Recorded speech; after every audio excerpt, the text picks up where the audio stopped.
প্রথমত তৃণমূল সরকার আসার পর উন্নয়নের জোয়ার আপনারাই দেখতে পাচ্ছেন। পুরো রাস্তাঘাট, পানীয় জল, তারপরে ড্রেন। যদিও জল নিকাশির ক্ষেত্রে আমরা একটু বাঁকুড়া পিছিয়ে আছি, কারণ অনেক কিছু ড্রেন আছে যেগুলো হয়তো এখনও ঠিক করে হয়নি, হওয়াটা দরকার। সেটাও কিন্তু আমরা দিদিকে বলতে ফোন করে, যেমন আমার ওয়ার্ডেই একটা শিমুলডাঙ্গা 144 নম্বর বুথে দিদিকে বলতে ফোন করে একটা বড় ড্রেন স্যাংশন হয়েছে, রিসেন্টলি কাজ শুরু হবে, বৃষ্টির জন্য হয়নি। আর প্রত্যেকটা ওয়ার্ডেই উন্নয়ন হয়েছে। সেটা বিরোধী পক্ষ যতই মুখের সামনে নাচানাচি করে বলুক না যে কিছুই হয় না উন্নয়ন, কিন্তু তারাও এক জায়গায় না এক জায়গায় চায়ের দোকানে বসে বলছে, বুঝলি এই আসার পর অনেকটা কাজ হয়েছে। মানে এইটাই আমাদের সাকসেস, জাস্ট এইটাই আমরা শুনতে যাই। হয়তো আমাদের কাছে প্রকাশ্যে বলছে না, কিন্তু ওরা মানছে, এটুকু কিন্তু অস্বীকার করা যাবে না। এবং তাদেরই ছেলেমেয়েরা, মনে করো বাবা বিজেপি করে, কিন্তু তাদেরই ছেলেমেয়েরা আবার আমাদের সাথে এসে তৃণমূল করছে। সাকসেসটা আমাদের এখানে।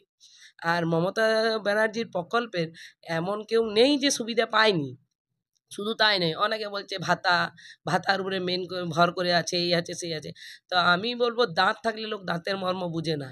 কিন্তু যারা একমাত্র অভাবটা পূরণ মানে অভাবে আছে, তারা যেই টাকাটা পেয়ে কতটা সুবিধা পাচ্ছে একমাত্র তারাই জানে।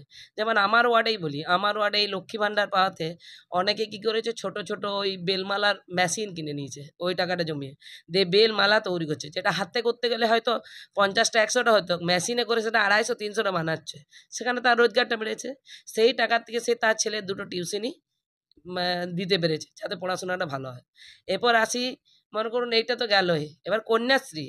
ঠিক আছে, কন্যাশ্রীর ক্ষেত্রে দেখা যাচ্ছে যে অনেকে কন্যাশ্রীর টাকাটা পাচ্ছে।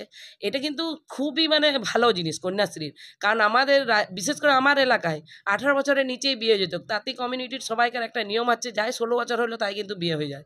কিন্তু যখনই কন্যাশ্রীর রূপশ্রীর ব্যাপারটা হচ্ছে, তখনই 19, 20, 21, এমনকি অনেকে আছে যারা পড়াশোনা করে কেউ পুলিশের চাকরি পাচ্ছে, কেউ পাচ্ছে। এইটাই সাকসেস, এইটাই দিদির উন্নয়ন, যেগুলো একটু খুঁজে দেখে নিতে হয়। আর যখনই এটা উন্নয়ন হচ্ছে, তখনই ওরা সবাই বলছে যে দেখো উন্নতি হয়েছে। ওরা আমাদের সামনে প্রকাশ করছে না, কিন্তু চায়ের দোকানে বসে এটা বলছে। সেখানে আমাদেরও কিছু লোকজন আছে, তারা বলছে, বুঝলি আজকে অমুক দা বলছে যে আজকে এই রাজগ্রামে অপর্ণাদি কাউন্সিলর হয়ে এই পাড়ায় যে কাজগুলো করেছে না, এই কাজগুলো আমাদের দরকার ছিল। স্বাস্থ্যসাথী প্রকল্প তো মানে কোনো ইয়ে নেই যে আমাদের যে এখানে হার্টের পেশেন্ট, বিরোধী পক্ষেরই দেখুন না, বিরোধী পক্ষের আমি নাম করছি না, একজন আমাদের মমতা ব্যানার্জি নিয়ে সবসময় মমতা ব্যানার্জিকে মারে, সবসময় মমতা ব্যানার্জি মরে যায়, ঠিক আছে, পদত্যাগ করে দেয়, এরকম কথাবার্তা বলে। অথচ তারই আজকে ক্যান্সার হয়েছে বলতে নাই, সে স্বাস্থ্যসাথী প্রকল্পের থেকেই সে ট্রিটমেন্টটা করিয়ে আজ সুস্থ। আজ বলছে আমার ভুল হয়ে গেছে, বুঝলি। নাম করছি না, কিন্তু সেটা রাজগ্রামে সবাই জানে। এইটাই উন্নয়ন।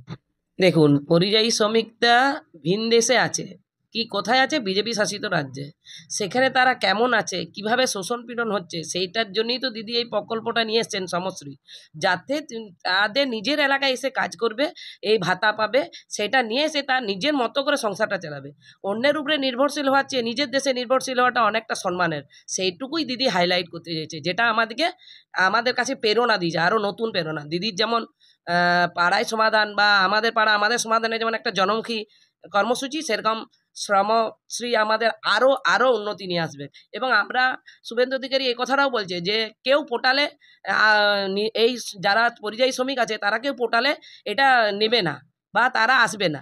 তা আমার তো মনে হয় পোর্টাল খোলার অপেক্ষায় আছে। যারা ভিন রাজ্যে আছে তারা খুব সহজেই এবং খুব দ্রুত দিদির এই শ্রমশ্রী প্রকল্পের আওতায় আসবে এবং খুব সুন্দরভাবে নিজেদের সংসার চালাবে। আর বিরোধীদের বলার বক্তব্য, তারা বরাবর সব কিছুতেই ব্যাকড়া দেওয়াটাই তাদের কাজ, আর আমাদের কাজ হচ্ছে সেটাকে সুন্দরভাবে এগিয়ে নিয়ে যাওয়া। আর দিদির হাতকে শক্ত করতে একদিন এই পরিযায়ী শ্রমিকরাই শুভেন্দু অধিকারে পাল্টা জবাবটা দিয়ে দেবে, এটুকুই আমরা আশা রাখি। আমাদের মামাটি মানুষ সরকার, আমাদের মমতা ব্যানার্জি বিপুল ভোটে জয়ী হবে। বিরোধীরা যতই চক্রান্ত করুক, তাদের ওই শুধু সংখ্যায় গোনা হবে, সংখ্যা 50-এর বেশি তাদের যাবে না।